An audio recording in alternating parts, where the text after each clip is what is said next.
Mga kagurabels ang ating Bicol Express. So, diba, ang sarap.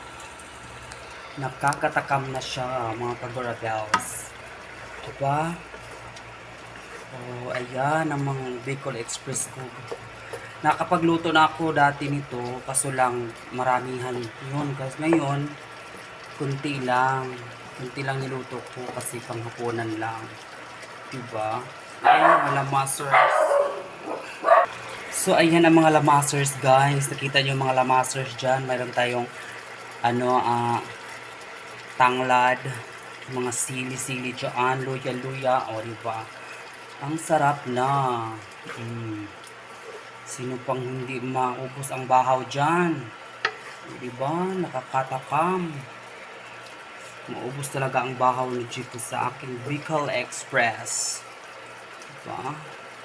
Sarap.